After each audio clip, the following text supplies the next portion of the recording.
When we first started working on Company of Heroes 3, we started it with a player-first mindset. We wanted them involved right from day one. And we want to continue that, much like we've been doing with Company of Heroes 3 in the lead up to our launch. We're going to be having discussions with them on our forums, in our Discord, on social media.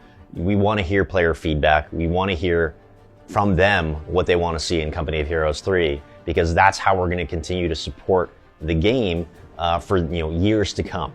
One of the #1 requests from players is, what are your plans post-launch? What can we expect you to bring much later? Because we want to see so much more content. We have some epic internal ideas about what those modes could be, from tank royales to last stands, and we're looking at what could we bring, and we aspire to bring all sorts of content in that first year and well beyond. So what we're doing right now is really that we are focusing in on polishing and wrapping up the game. And as the game launch, we'll be fully able then to develop and invest in new content, new features that will bring to players to make the game feel alive for the years to come. One of the challenge of a live ops team is really being able to make content regularly. And so that's why it's super important for us to think ahead about how to lay the best foundation to create those pipelines.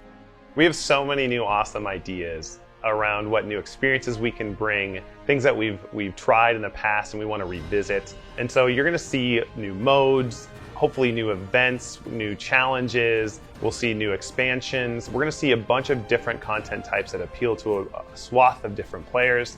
And we have a lot of really cool ideas that are just in the back pocket that we haven't had a chance to go explore yet. It's important to us to be able to deliver content regularly. So how do we set up a calendar of meaningful content where players can expect new awesome experiences?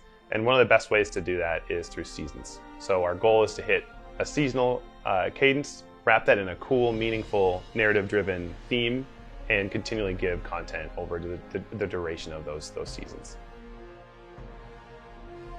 We want our post-launch content to feel fair for all of our players. When you're progressing through our systems, when you're playing day to day, it needs to feel fun, and it needs to feel like what you're doing matters and isn't too grindy or too cumbersome, right? It has to be fun and it has to be fair. We know that in the past, sometimes certain content or DLC felt like it was too pay to win, or that commanders were too hard to acquire, bulletins were too grindy, didn't have enough impact. So all of those things are being taken into account.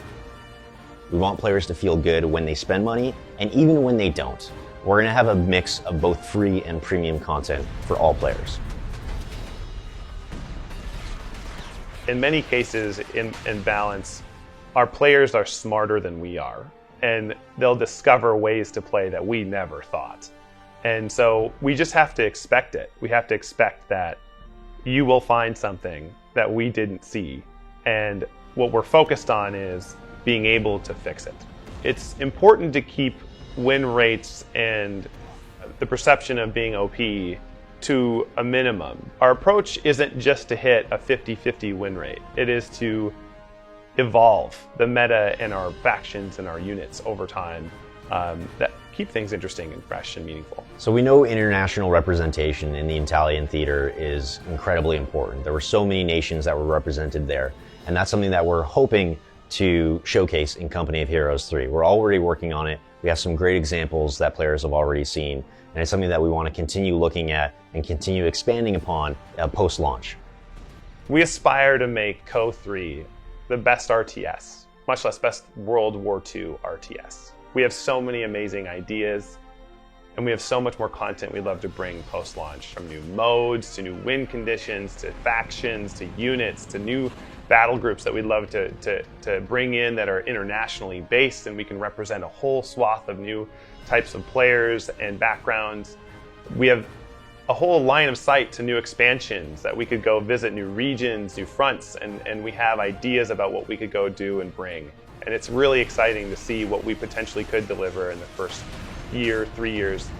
And with your support and your feedback and your insight, we cannot wait to bring those experiences to you.